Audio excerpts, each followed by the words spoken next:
lovers, this is Petra and you're watching the CatCrazy channel. My guest today is Dr. Scanlan. Dr. Scanlan has been a holistic veterinarian for more than 50 years. She has been a practicing vet and a teacher and author for vets, vet technicians, animal health professionals, and pet owners. She currently works for the College of Integrative Veterinary Therapies, which has webinars and courses for vets, vet technicians, animal health professionals, and pet owners. Okay, Dr. Scanlan, I am so happy to see you today, and thank you for coming onto our show here at CatCrazy. And I'm very glad to be here. Thank you for inviting me. Oh, absolutely, absolutely. I have like so many questions. You have been a holistic veterinarian for a long time, try to heal cats in a more natural way and not only like masking the pain and stuff. So I have a few questions, okay? You're doing acupuncture on cats. Yes. How do you make them stay still? They find out, cats are very smart, and they figure out really quickly that it makes them feel good. And so usually in their very first meeting, I might have to scruff them by the neck initially to put the first 1 or 2 needles in. And then usually they either don't feel it go in or they barely feel it. They kind of twitch a little and then that's it. And then once it's in, it very often starts working almost immediately, especially on cats. And so they start relaxing and they realize, oh, this is good stuff, you know, and then they let me put the rest in. And after that first time, it's not a problem. And so those needles don't come out. I mean, they're not shaking, and the needles. The only time that they'll shake them out is if it's in a place that's especially painful. And if that happens, then and if they shake it out or twitch it out, then what I'll do instead of putting it right in that point, I put it on each side of the point. That's called surrounding the right.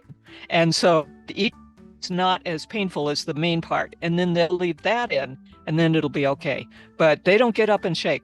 They relax so quickly that they don't mind it having them in. Wow. Yeah. So that was my next question. Does it hurt? I mean, obviously, then it doesn't. It makes them feel better, right? So that's right. That's right. Yeah. There's sometimes when it can hurt. Like I just said, if there's a spot that's very painful. Also, I had a cat patient who had nerve damage, and the type of nerve damage she had made her paws tingle. I'm sure, because I had a friend who had similar nerve damage. So it feels like when your hand or your foot, is waking back up if it fell asleep because you had it in the wrong, then that's very irritating. And so the one cat that I had to help that way, she did not appreciate me because I'm putting needles in the tingly places, Right. And so it worked. It took a while, but I actually got her feeling better enough that she quit trying to chew on her feet all the time. But normally that's very, very rare. Normally, if it's muscle pain, joint pain, whatever, it doesn't hurt. Yeah. Wow. That's really interesting. So now the needles that you use, are those the same needles that you use on humans? Because I'm asking because I know, like from experience, that the skin of cats is thicker. So, so like for other medications, you use thicker needles. So I'm not sure. How's that with acupuncture? We use the same needles as we do for humans and for dogs. It's all the same needles, and the shorter needles are a little stiffer than the longer needles, even though it's the same diameter. So I can, if they have especially tough skin, I might use a little bit of a shorter needle, but it'll still be the same very, very small thickness, the size of a hair almost. Wow. And how do you know that it is actually helping the cat? How can you tell? Right. Well, the most obvious one is if they immediately relax, that they're a very good responder. And cats, before I started doing acupuncture, cats had kind of the same reaction to me. I'm pretty good with cats. I can calm them down and so on, but they were still a little tense. But with acupuncture, they relax immediately. They may start purring. They sometimes, when it's over, they'll rub against me, and that was very rare before acupuncture. I mean, they liked me, I was an okay person, but so when you see that kind of a reaction, as a veterinarian, the same person, the same, doing the same kind of other veterinarian things sometimes, including giving injections, and they forgive me for that, because they remember the acupuncture. Right. Oh, that's so cute. So tell me a little bit about trigger points. How do you find them? What are they?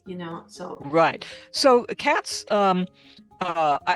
have more trigger points than most people imagine. In fact, there's a lot of veterinarians who do not know about so much about trigger points in cats because they react in a different way. But what a trigger point is a painful small part. In a human, a trigger point is about the size of the end of my thumb. And in a cat, it can be that small or sometimes even smaller, but it's a painful point. So if you are petting your cat and all of a sudden she flinches when you get over a trigger point, or if you're kind of gently massaging or rubbing or whatever, and you find a point that is either sensitive or it can feel like a little hard place, a hard rubber place in the middle of their muscle. That's how you find it. And it does hurt. And so they don't often, you have to find them. They don't often draw your attention to it, except for maybe they don't want you to pet them in a certain place.